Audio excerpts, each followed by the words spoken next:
أعوذ بالله من الشيطان الرجيم بسم الله الرحمن الرحيم الحمد لله رب العالمين بارئ الخلائق أجمعين والصلاة والسلام على أشرف الأنبياء والمرسلين سيدنا ونبينا وحبيب قلوبنا وطبيب نفوسنا وشفيع ذنوبنا أبي القاسم محمد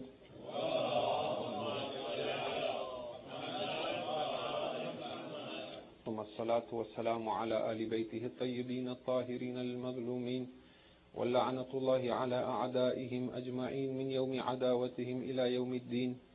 أما بعد فقد قال الله تبارك وتعالى في كتابه بسم الله الرحمن الرحيم يا أيها الذين آمنوا استجيبوا لله وللرسول إذا دعاكم لما يحييكم صلوات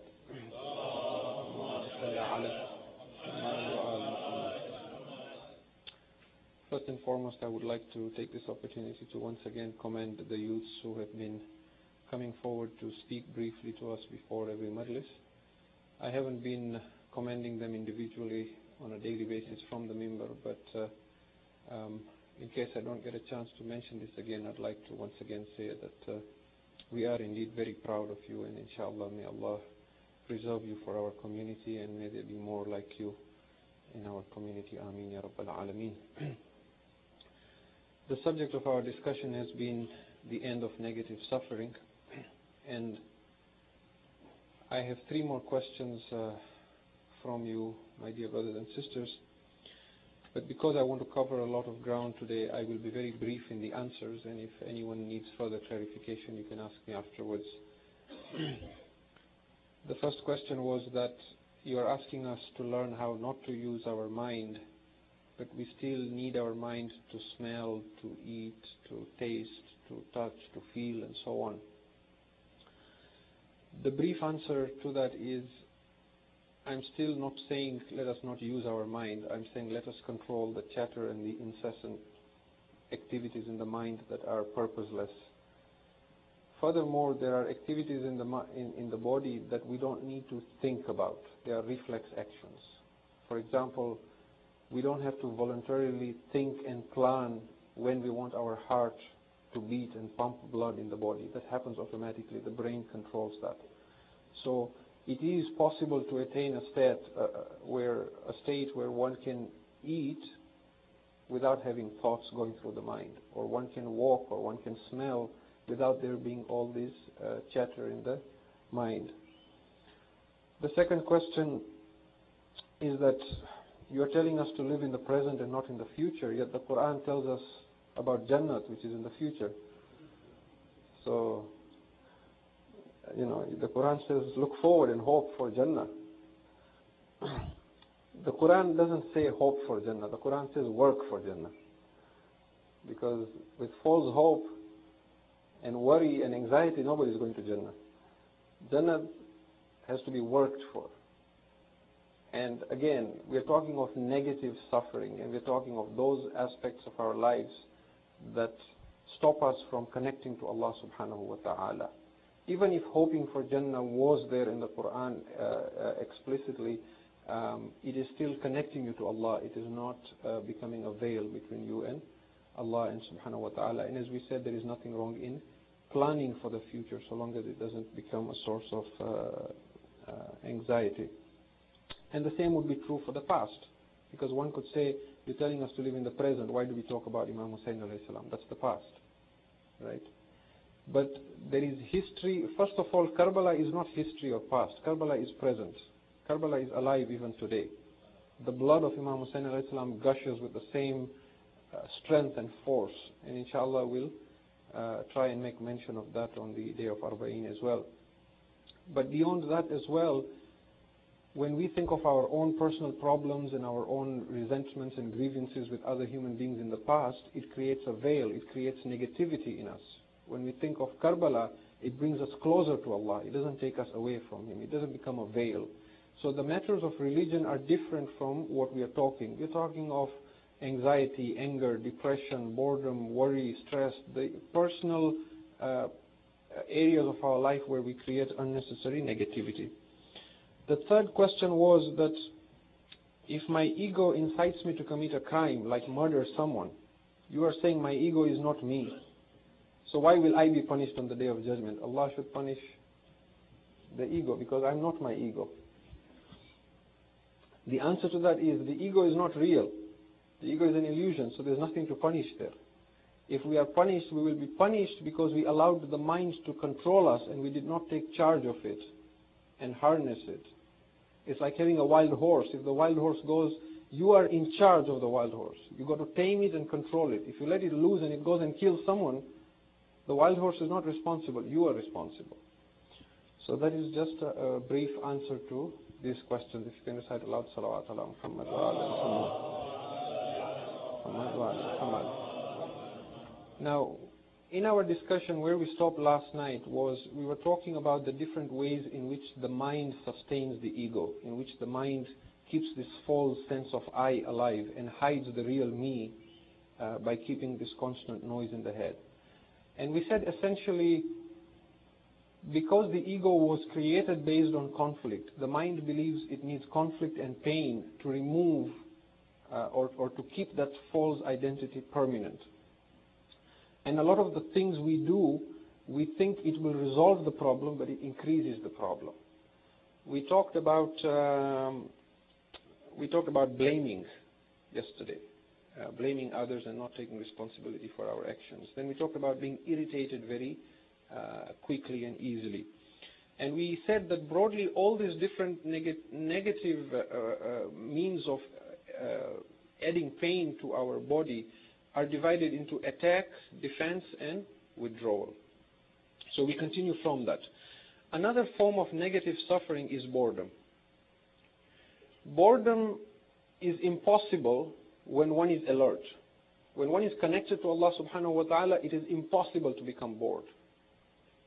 The reason we become bored is we are disconnected from Allah subhanahu wa ta'ala and we are trapped in the mind. Because the mind, as we said, it needs food constantly. It needs something to occupy it all the time. So when we are totally disconnected and unaware of who we really are, and we are totally identifying ourselves as the thinker in our mind, and the mind is not getting some new activity to work on, then it constantly, it's like, what's next, what's next? It needs something to chew on. It needs something to keep it busy. So that itself is a sign that this constant restlessness, which incites us to feed the mind, is a sign of being disconnected to Allah. So next time, be careful before you say to someone, I'm bored, I don't know what to do. Because you're kind of saying to them, I'm unenlightened and I'm not connected to Allah, in a sense. The whole media, the whole industry of the media is based on this idea of keeping the chatter of the mind constant and occupying our minds. If everybody became enlightened, the whole media industry would collapse. If you switch on the radio or the television, you'll find there is this constant chatter. They're constantly saying something in a very excited voice. Now, if you didn't know the language and you switch on the television or the radio, it will sound like they're saying something very important because of the way they're saying it with this excitement. But when you understand the language, you realize it's totally meaningless. You know, somebody once said this about songs. He said anything which is too stupid to be spoken is sung. And I haven't heard songs, but people who have tell me that if you take the words on the top of the charts, the lyrics and so on, and you look at the words, they don't make sense at all. They're totally meaningless. And as we talk about the need to turn inward and focus on silence, you will also begin to understand why Islam does not like music. You will see how these forms, outwardly there may be other reasons from a fiqhi perspective, but from a spiritual perspective you will see how they become a veil between you and Allah subhanahu wa ta'ala. And if you want to try this also, there is a way to do it, even though you understand the language. Go home and switch on the television and then put it on mute and watch the way the person is talking with all this excitement and it looks like it's something really, and then switch on the volume and listen to what, stay tuned and we'll tell you who we saw with whom in which restaurant, and like all this information just to keep the mind occupied. But it's of no value very often. Another form of negativity that our ego uses to avoid pain or sustain itself is fear. Fear, insecurity, anger, the whole idea of fight or flight that we talk about. There is a question that people ask when we talk about fear being negative. They say, fear is good. You know, Allah put fear in us for a reason. There is fear of Allah, and then there is fear of everything besides Allah. And the common example people give is, I don't put my hand in fire because I'm afraid. If there was no fear, I'd burn myself. But that is incorrect as well. That is again the mind playing games. The reason you don't put your hand in fire is not because you're afraid, it's because you'll get burned. So to stop ourselves from putting our hand in fire, we don't need fear, we need common sense. It's as simple as that. And so fear is, again, a means by which the mind tries to defend itself and ward off anything that it sees as a threat. To the degree that even the compulsive need that we feel to argue, when people argue with us and we feel this need to argue back and not give in, when you drill down, you will see that the real cause is the fear of death. Death of the ego. We cannot afford to be wrong, because to be wrong is to die. And wars have been fought, and countless of relationships have broken because of this. This idea of I cannot be wrong, I have to be right in every argument. Anytime I argue with someone, I have to be right all the time. This is fear of the ego that it doesn't want to die. There is another form of negativity, which is depression and anxiety. There is a famous mystic in Islam by the name of Ibn Ata'Allah, who has written, short sayings or aphorisms. And in one of his short sayings, he says, the reason you are depressed is because you imagine Allah to be absent from your life, when in fact that is impossible. You are always connected to Allah subhanahu wa ta'ala. It is impossible to be disconnected to Allah subhanahu wa ta'ala. But when we are under the illusion that we are disconnected, then there are times when life seems so bleak and meaningless and so purposeless, and we feel useless. And then we indulge in self-pity. And that self-pity sometimes gets worse, and then it becomes a source of depression or anxiety. Self-pity also is a form that the mind uses to sustain the ego, because the mind believes that through self-pity it will remove the pain. But all it does is it makes it worse.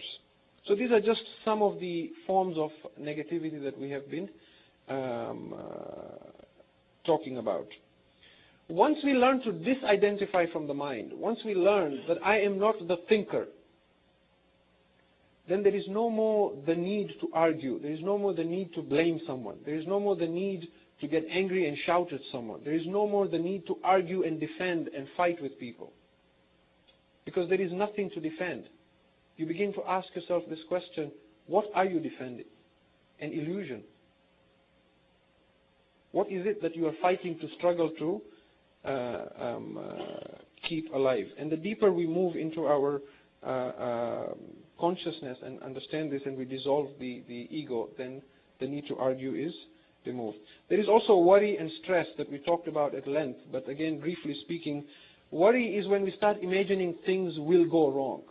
And again, the ego believes that by worrying about the future, it is preparing itself for the problem. But all it does is it increases the problem. It increases your stress. It doesn't actually solve anything, because the future that you're worrying about, you don't even know if it will happen or you will experience that. And then there is stress. Stress is when the present is only a means of getting to the future. When we are constantly running after the future. We gave that example as well. So stress is caused by this idea of, I don't want what I have, and I want what I don't have. I am here, but I want to be somewhere else. And so the ego believes that through negativity it can get what it wants. Now when you talk to people individually, they will tell you, I don't want negativity. I don't want pain. I don't believe in pain. But the question to ask ourselves is, if you don't believe that pain is good, if you don't believe that all these negative habits that we've been talking about are not useful, then why do you do them? Why would you blame someone or argue with someone or worry about something? You see, what we say is one thing, but how we act proves what we believe. Deep down, we believe, or the mind believes, that these things are useful and help us. Because nobody wants pain. If we sincerely believed that it wasn't serving any purpose, why would you be resentful?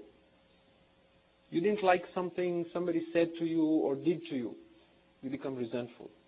Now you don't talk to the person. You start sulking. Do you believe that is useful or is going to serve any purpose?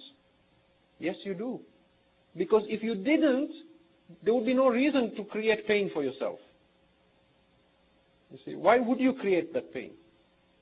You are driving, somebody in front of you is too slow, so he irritates you. So you start honking at him. Why did you do that? Because you are irritated. Why are you irritated? Well, why did you honk to solve that problem of irritation? Because the mind believes that that will reduce the pain. Because you are blaming somebody, even though if you could open the window and curse him, that would have been more satisfying perhaps. But since you can't, so that honking is supposed to transfer the blame. That, by the way, you are to blame for my irritation. But that person goes away, doesn't even hear you. So now who is more frustrated? You are more frustrated. So you have just escalated the problem for yourself. Okay? So the question is, are you choosing this feeling by choice? Do you have a choice? Or are we so addicted that we have no choice? And so in anything that is negative, there is absolutely no benefit in adopting any of these habits. Whenever there is a problem in life, remove yourself from it, accept it the way it is, or change it. Talk to someone. Again, we are not saying that just keep quiet and don't feel any pain and then don't do anything about it. No. You can speak to someone about it and say, you know, what you did was not useful or unacceptable, without allowing the person to drag you into an argument. Because remember the technique we talked about yesterday, where you watch your mind as it feels the need to shout back or argue. So you talk. Communication is key, whether it's with a relationship you have with somebody at home or whether it is when you come to the mosque. You don't like someone, you don't like something, talk to them. Don't keep it inside you as resentment and go and talk to somebody else and, you know, you just heard a beautiful speech on backbiting or, you know, gossiping. It's not going to, what problem is it going to fix except feeding the ego? There is absolutely no value. So a question that comes up is, okay, I accept I have all this negativity in me. How do I drop negativity? How do I stop being negative? You drop negativity by dropping it. That's it. How do you drop a hot piece of coal in your hand? You don't plan and write a book about how to drop. You just drop it. How do you get rid of useless baggage? You're carrying useless baggage. Well, how do you you drop it. You realize this has no value. I am blaming someone, it is not doing any good. I'm holding resentment, it is not useful. I have stopped speaking to what value is it adding to your life except pain? So you realize that there is absolutely no value, and then you begin to realize you're not just a bundle of conditioned reflexes, you're more than that. And you have control over your own moods and your own life. Then there is another question that comes, well, how can I forgive someone who has done wrong to me? You see, I hear people who are saying, I will forgive, but I will not forget. That's a silly statement, really. And I'm being conservative with my adjectives because of the member. who maaf karis pa koi di nahi bhulu. Have you heard statements like that? I'll forgive. I'll never forget. If you will forgive but never forget, you have not forgiven. It's as simple as that. And if we find we are not ready to remove a negative habit in us, you see, it's not easy to become enlightened. It's not something that happens overnight. It's a constant struggle. It takes a lifetime. And the mind doesn't want us to become enlightened because that is the death of the ego. The mind wants us to suffer pain because it believes that is what keeps us alive. So, it is our right to be unconscious and suffer if that's what we choose to. And nobody is going to take this away from you. If we feel that I am not ready to do this, I cannot forgive, or I cannot do this, or I will never speak to this person, if you truly believe that you haven't had enough of pain and suffering, then it's your right. By all means, keep along that path for as long as you can. Does it make sense to eat food that makes you sick and then insist that it's okay to eat food that makes you sick? When you realize that this is making me sick, there will be no reason to eat it. Once we realize that I'm hurting myself more and I'm pouring poison into myself, when we get up in the morning and I hate this one and I don't like that one and I have a problem with this one, and we're so health conscious, so we get up and with our, fresh orange juice and low-fat milk and lettuce and fresh fruits, we drink a whole glass of poison together with it and pour it into our system and psyche, and then if that's what we choose to do, then that's fine. And the day, inshallah, we are enlightened, then we will stop. I want to share with you just a few things. Think about it, because sometimes when we have a beautiful medium-sized community like the one we have here at the Masumin Center, where we are not too big nor too small, in one sense it is beautiful. We are like a family. There is love, there is bonding, there is happiness and joy in coming together. But on another hand, there tends to be politics, let's face it, in different levels, it may be between families, it may be in different parts of, it may be Jamaat, it may be, I'm not hinting at anything here, I'm just speaking generally. Okay? But let us realize one thing. Why is it that we see faults in other people, but we don't see faults in ourselves? Why? And I'll tell you why also. The reason why I can see what is wrong with you, but I can't see wrong with what is with me, is because when I judge you by your actions. But when I judge myself by my thoughts. So I justify to myself my actions. That is why I always come out sparkling and sinless.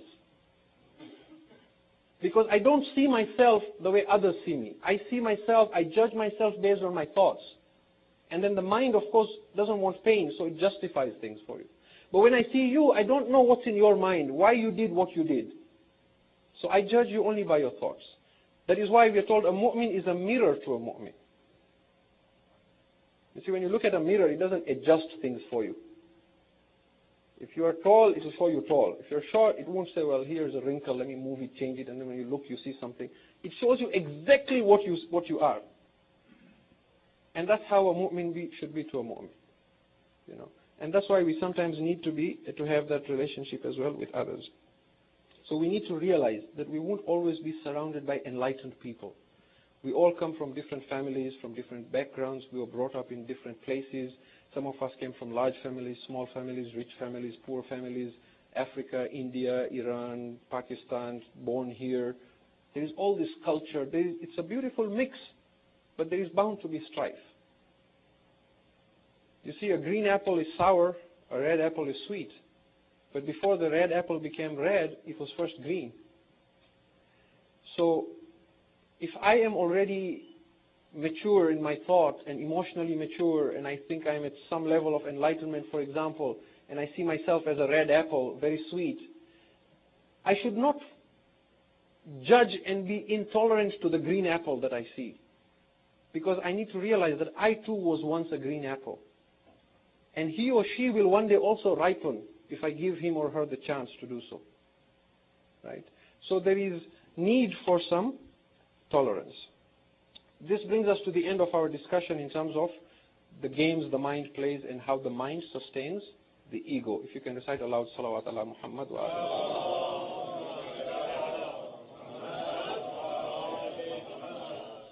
Now, for the rest of tonight, I would like to introduce a third method of building this connection to Allah subhanahu wa ta'ala and removing this false veil.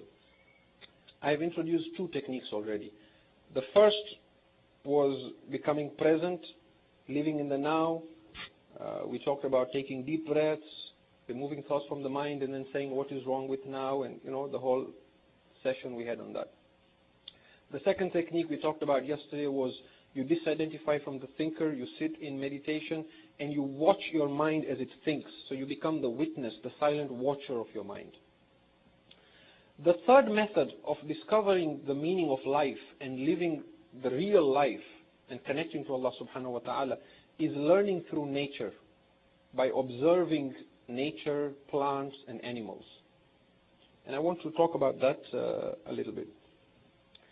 You see, there is no life form on this earth that corrupts and pollutes the earth that sustains it except human beings.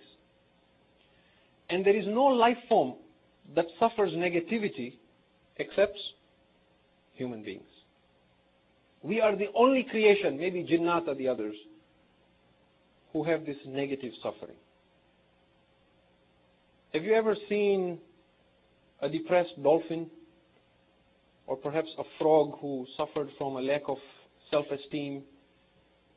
Or maybe an unhappy flower? Or maybe a stressed oak tree? Or a bird that carries resentment and hatred in its heart?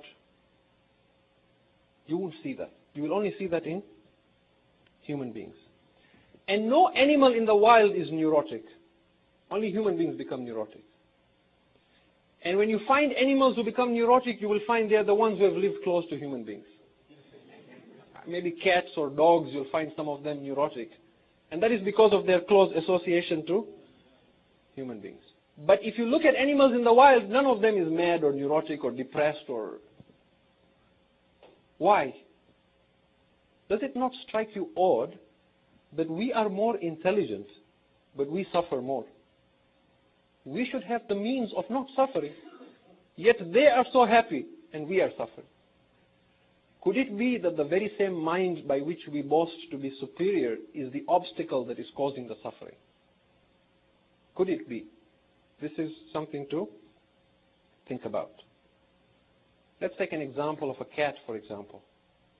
You'll never find a cat that can't relax, or a cat that waits for the weekend to relax. It says, when it's Saturday, then I'll take waiting for the long weekend to relax, right?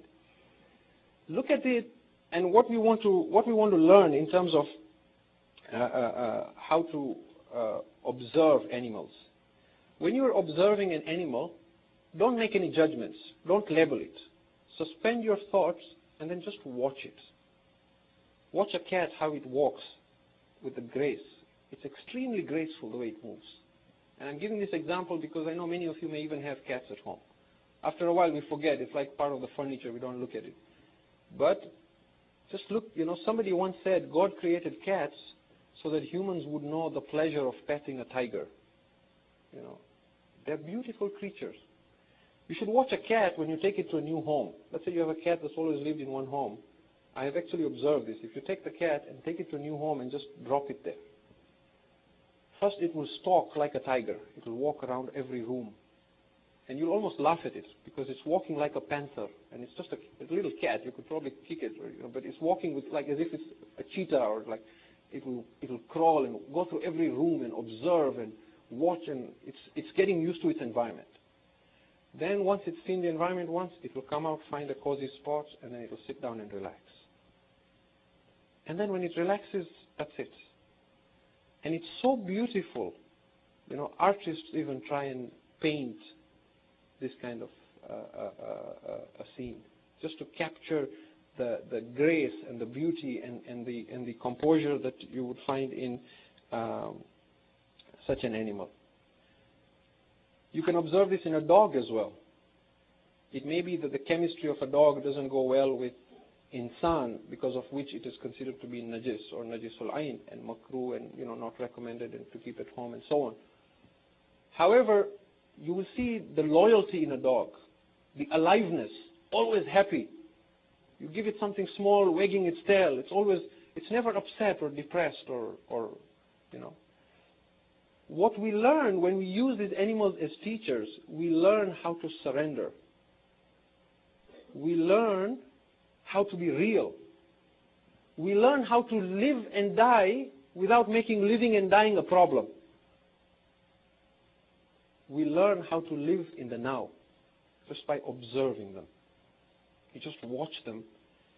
Why is there so much pleasure in watching birds, for example? Have you ever observed that? When you see a robin outside on your backyard or something, you'll crowd in the window, 3, 4 of you looking at, oh, look at the bird. What's there in the bird? Or if you have a bird feeder, you just get pleasure just watching them eating. And why? Because they are so much in the present. They don't seem at all worried or stressed. And what is it that we can learn from just observing these animals? If you still can't understand what I'm saying, then my recommendation would be is make sure this summer you make a trip to the zoo. Very important. Whenever we go to the zoo, we take our kids. The kids don't need to go to the zoo. We need to go to the zoo. Because the kids don't have a problem. They are happy. We are the ones who are stressed. Please, go to the zoo. Watch the polar bear. Watch the tiger. Just watch them. Just see how much they are more alive than we are. Until a human being becomes enlightened, an animal is more connected to Allah than a human being. Because it doesn't have that veil. An animal does not, by virtue of not having a mind and a memory like ours, it does not accumulate unhappiness. And therefore it doesn't project or create this illusionary self. It's in the beside me, masters in life. Some of them were cats, and a few of them were ducks. He says, these are my teachers. We have a lot of parks here. If you go there in summer, you will see a lot of ducks there. Just watch how gracefully and how peacefully and how dignified. They're just floating along very happily. Sometimes one duck will cross the path of another duck. If you've spent enough time watching them as I have, right, you will know. Sometimes if one duck crosses the path of another, there'll be a fight. And then they've kind of trespassed in each other's, they've encroached on each other's space. They'll fight, and then they'll separate. And then again, peacefully, as if nothing happened. They'll flap their wings a few times as if they're releasing any negative energy in them. And then as if nothing happened.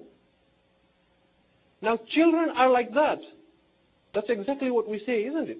When we are at home and children fight, we say, oh, leave them. They'll be friends. They'll fight over something, a toy or something like that. And then after they finish fighting, you leave them half an hour. They're friends again. Now, we were like that. What changed? Why can't we be like that? Maybe I'm unenlightened, you are unenlightened. So we fought here yesterday. You said something to me, I said something to you. That's fine.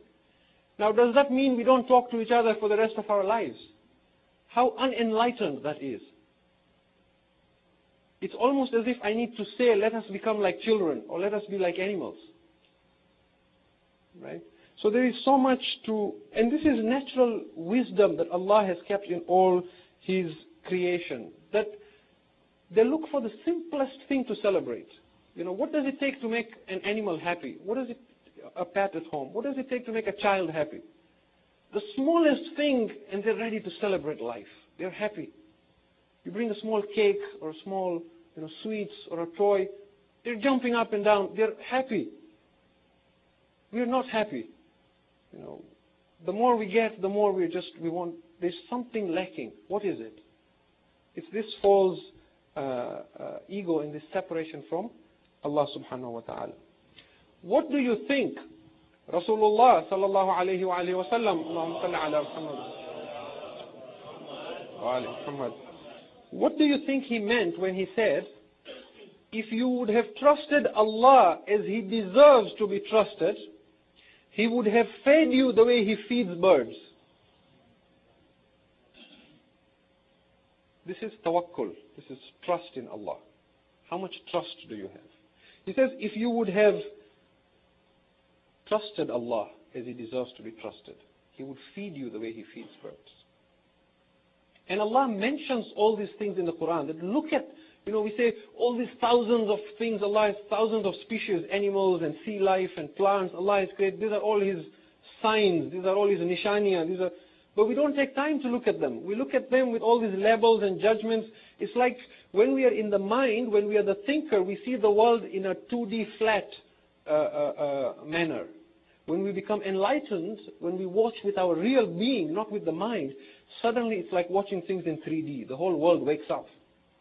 You're driving to work, you'll pull over and just watch a tree. Like, oh my God, I never noticed this was so beautiful. And it doesn't even have leaves here. Winter, just twigs. But there is life in it. You begin to feel you're connected to it. أَوَلَمْ يَرَوْا إِلَى الطَّيْرِ فَوْقَهُمُ الصَّافَّاتٍ وَيُقْبِضْنَ. Allah says, do they not see the birds above them, how they extend their wings and contract them? Allah is saying, look, what is it He wants you to see? Do they not see the birds above them, how they expand their wing and contract them? مَا يُمْسِكُهُنَّ إِلَّا الرَّحْمَنُ. Nothing holds them in the air but the merciful Lord. This is Quran. Science has its own theories. There is drag and there is lift and there is aerodynamics and there is this and there is that. That is all fine in its place. But Allah is saying, I am the lift and I am the drag and I am the aerodynamics and I am the light of the heavens and the earth. I am that light in all the atoms in everything you see. مَا يُمْسِكُهُنَّ إِلَّا الرَّحْمَنُ. I am holding them up in the air. So to see a bird and be present without the mind is to see Allah performing a miracle. To see a child being born is a miracle. To see a person dying is a miracle. When you learn to see without the mind. There was another enlightened person. He says, there was this person who could sit in meditation with such stillness, even a hair would not move. So somebody asked him, how did you learn to sit so still? So perfectly still, you don't even blink. He said, I learned it after watching a cat watching a mouse hole. I learned how to meditate from a cat. Have you watched a cat how it watches a mouse hole? It just sits there. Hours, it'll just sit. And there is not a thought that comes in the cat's mind. It just watches. And that watching is not an impatient watching. Like, come out, come out, come out. Like, It just sits there quietly. He says, I learned to meditate by watching a cat watching a mouse hole. Now, we're not saying that we should return to the consciousness of a cat or we should go down to thinking like an animal. There is a difference between us and an animal. The difference is that the animal, while being totally present, is unaware because it has never gone through having a mind that thinks. So its level of being present is below thought. We, having learned how to think and then going beyond that, we are above thought. Our kamal is that we can be present and be aware that we are present. And that is what makes a human being so special. So the mind is just a survival machine. It's only good when it wants to attack or defend or withdraw from another mind. It's good to collect data and store and analyze and use it as a tool. But it's not at all creative. And people who are creative, by the way, poets, artists, even though they don't realize this, their creativity comes from a place beyond the mind. We are all poets, by the way. We are all artists when we learn to tap into our creativity, when we learn to suspend the mind and think a little beyond that. You can also learn by just watching an animal moving sometimes. Instead of just watching a cat sitting still, for example, you can also watch an animal when it's moving. For example, watch a bird. Look at a bird when it's eating or if you have a feeder, a bird feeder at the back of your, in your backyard, so just watch. There's so much pleasure in watching them. It is just so present. It'll fly. It'll stop somewhere. Then its head will just bob like that or like that, and it's just present. It'll see some food. It'll take the food, and then it'll just fly. But it will do it when something needs to be done. It just does it. It's just present. It won't sit there and think, now, should I fly to the next branch or not? What about my insurance, my RRSP? What if I fall down? What will happen next? Worry, anxiety. Or now we need a project plan. We need to do some risk analysis before we fly. It's just so present. You just watch them. If you don't have birds, you don't have a cat, you don't see any animals, go to Walmart and watch the fish. So just go there. Watch the fish. They are so alive, so present. We live in a deadened world because of our mind. Just so many levels and judgments and complaints and likes and dislikes. We're walking, but there's so much in the mind, we're not even seeing what's around us.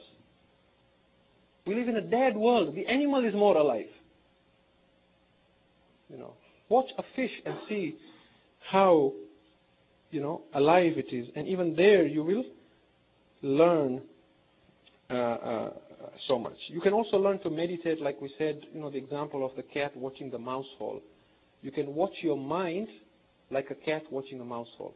If I said to you this right now, that I want you to sit in meditation, take a few deep breaths, and watch your mind like a cat watching a mouse hole, and tell me the first thought that pops out of that mouse hole. And if I tell you to sit like that, you will sit for a few minutes and you will tell me, you know what? It took a long time before the first thought popped out. You could sit there and just watch your mind like a cat watching a mouse hole, and tell me the first thought that pops out of the... Why is there no thought now? Because you are present. When you are present, you learn to control the thought. Also from other parts of nature, look at the heavens. On a dark night, look at the only time we see stars is when we have a blackout, like August of last year. But sometimes you can go a little up north. I never believed there were so many stars in the Canadian sky. I always used to say the African sky is where you see stars. But August of last year, I was just amazed because I didn't know the Brampton sky has like billions of stars. And there is awe. It is so still and so silent, yet it is so alive. So still, you sit in front of an ocean. The waves are moving. They're making noise, but yet it is so silent. There is such depth in it. It is moving, yet it is so still. You look at a mountain, just watch, without labeling, and see how, and Allah challenges us in the Quran. He says, الَّذِي خَلَقَ سَبْعَ سَمَاوَاتٍ طِبَاقًا مَا تَرَى فِي خَلْقِ الرَّحْمَنِ مِنْ تَفَاوُتٍ. He says, look at these heavens. You will not see any flaw in my creation. You will not see any discrepancy in my creation. And I've tried that, by the way. There was a time when I was looking for Allah outside myself, not realizing that my mind is making so much noise that is why I can't find Allah. And I would sit and I would stare at the sky and just, where are you, Allah? Why are you hiding yourself? Just look at the sky, penetrate your eyes into the sky and try and see. He says, you will not see any crack, nothing wrong. Then he says, فَرْجِئِ الْبَصَرَ. He says, الذي خلق سبع سماوات طباقا ما ترى في خلق الرحمن من تفاوت فارجع البصر هل ترى من فطور. He says, look away. Then look again. Look. Can you see anything wrong? Then he says, look away again. ثم ارجع البصر كرتين ينقلب إليك خاسئا وهو حسير. Look away and then look again. Third time. Your eyes will come back to you fatigued and tired, but you will not see anything wrong in what I've created. It is so perfect. It is so alive in every sense.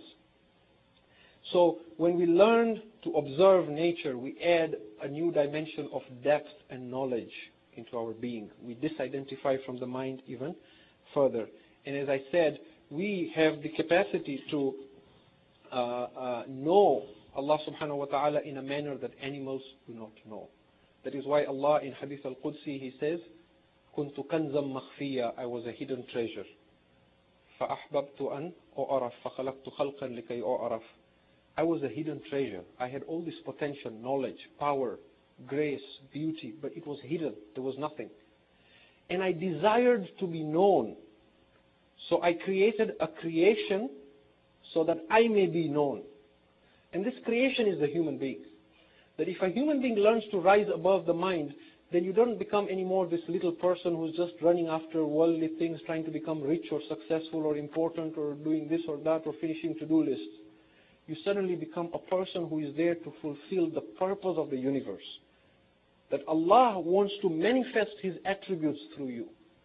But He needs you to surrender. He needs you to give up the ego and let Him take control so that now He sees through your eyes and He hears through your ears. And there are ahadith to substantiate this. If you can recite aloud, salawat ala Muhammad wa ala Muhammad wa ala. Tonight, in our discussion of the Masaib of Ali Muhammad in these nights of Arba'in, we wish to remember the 3-year-old of Imam Hussein, Sakina bint al-Hussein. In a lot of the Shia books and narrations, this girl is referred to as Ruqayya. But in our culture, in the Indo-Pak and African culture, ziyarat, and you see where they are buried, where Sakina is buried and where Ruqayya is buried, you will see that Ruqayya is buried where the prison was, which was closer to the palace of Yazid. And therefore it makes sense that she was called Ruqayya and not Sakina.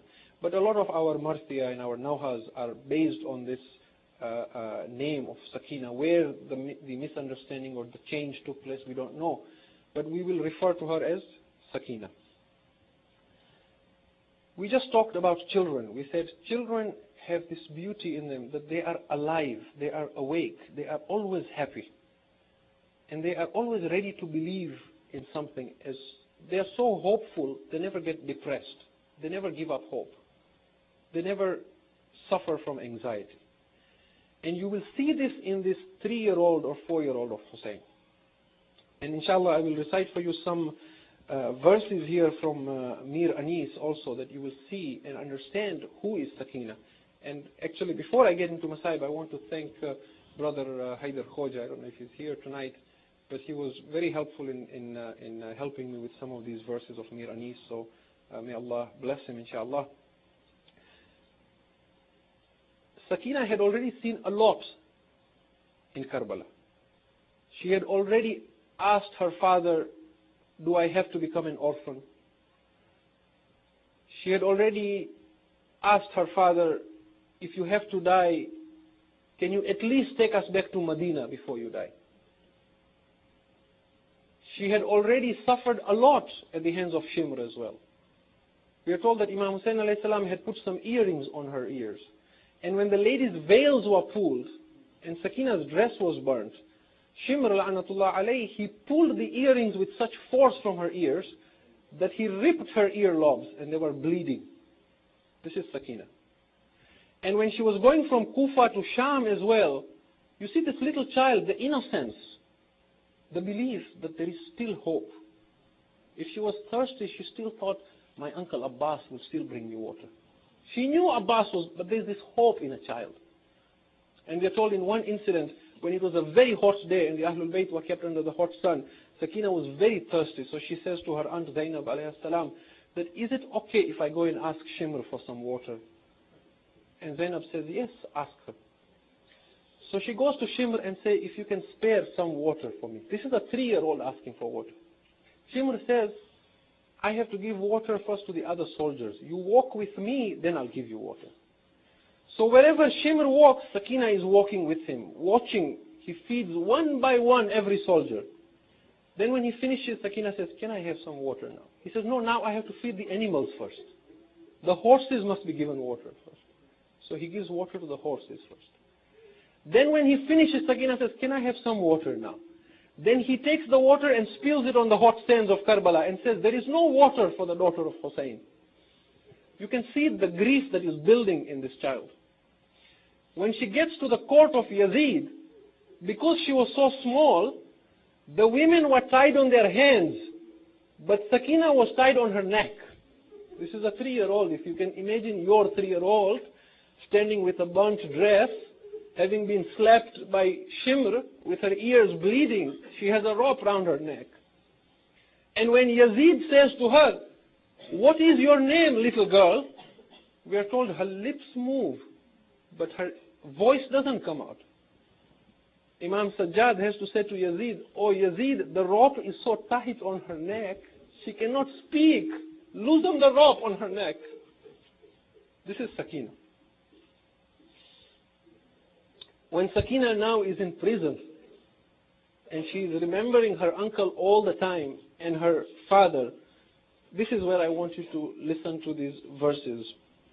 This is Mir Anis, the greatest poet of Marsiya in Urdu. जब दाग़े बेकसी न सकीना उठा सकी और दर्द दिल न खौफ के मारे सुना सकी. When Sakina reached a point where she couldn't take the pain anymore, खाए तमाचे शिमर के जब तक के खा सकी, सिन कम था दुख बहुत थे न बर्दाश्त कर सकी. She took as much slapping as she could from Shimr.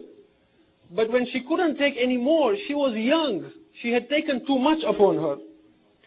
रोती तो जालिमों ने जफा बेशुमार की, आखिर ये जबर देख के मौत इख्तियार की. When she saw she can't take this anymore, then she was praying for death. गर आह की तो शिम्र पुकारा खामोश हो, और चुप होती तो बेपिदरी ने कहा के रो. If she cried, then Shimr said to her, keep quiet. But if she kept quiet, her being an orphan pushed her from within and said, cry, O Sakina.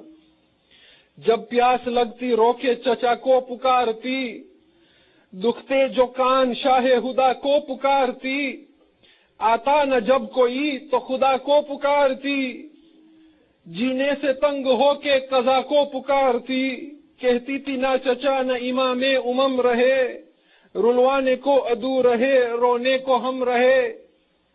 When she was thirsty, she would cry, my uncle Abbas, where are you? I am thirsty. When her ears would pain, she would call her father. When no one would come for help, then she would cry to Allah, where are you, O Allah? Then Mir Anis brings in a very beautiful point. This is Mir Anis's imagination, his psychology. He says, when Sakina was dying, that night she knew, she had a premonition that she was leaving this world. And he shows how, as a little child, she goes around to everyone asking them for forgiveness and saying, forgive me if I have done you any wrong. And hugging them and doing salam and taslim to them. Hale shabe wafat Sakina hai yadgar, goya ki apni marg thi bekas pe ashkar. मिलती थी शाम से वो गले सबको बार बार, माँ की बलाएं लेती थी वो माँ की गम गुसार, तस्लीम को फूफी की कभी सर झुकाती थी बेखता पर सबसे खता बख्शवाती थी, सोई जो आंसू पोंछ के चश्मे पुर आब से, है हुसैन कह के फिर उठी बेटी ख्वाब से. That night when Sakina slept, she had a dream in which she saw her father. Her father came to her in the dream and she woke up crying in the middle of the night. Where is my father? He was here with me right now. And as she began crying, the women began crying in the prison. And somebody went to Yazid and said, oh Yazid, Sakina woke up from her sleep and is crying. The hard-hearted man said, send the head of her father into the prison. Perhaps that will keep her quiet. A tray was brought into the prison covered with cloth. When the cloth was removed and Sakina saw the head of her father, the little girl then went close to the head of her father. She put her cheek beside the cheek of her father and began crying to him, who has done this to you, my dear father? Why is your beard covered in blood like this? We don't know what Sakina said to her father. Perhaps she complained to him and said, my dear father, whenever I was thirsty, I called Chacha Abbas. Nobody came and brought water for me. Whenever Shimr was slapping me, I was calling you for help. Why was there no one coming to help me? Oh my dear father, when my uncle Muslim was killed, you kept his daughter on your laps and showed her love. Why were they beating me when I became an orphan? Oh my father, why have you left me? You used to love me so much. And she cried all night, Ya Abata, Ya Abata. And finally the little girl became quiet. When Zainab went to move Sakina had left this world. The women began crying. Sajjad stood up with chains and began digging a grave for Sakina. Rabab and Zainab held the body of Sakina. Yazid sent a ghassala to wash the body of Sakina. There were so many wounds on her body, the blood and the cloth was stuck on her body. Imam Sajjad said to the people from Yazid, take the coffin back, we will not bury her with your coffin. He put his sister in the little grave in the dark night and covered the grave. Rubab was left crying on the grave of Sakina. Oh Sakina, you wanted to go back to Medina. Oh Sakina, I have lost Asghar already. Oh Sakina, what will I say to Sughra? Ala la'natullahi ala al-qawmi al-zalimin. وسيعلم الذين ظلموا أي منقلب ينقلبون إنا لله وإنا إليه راجعون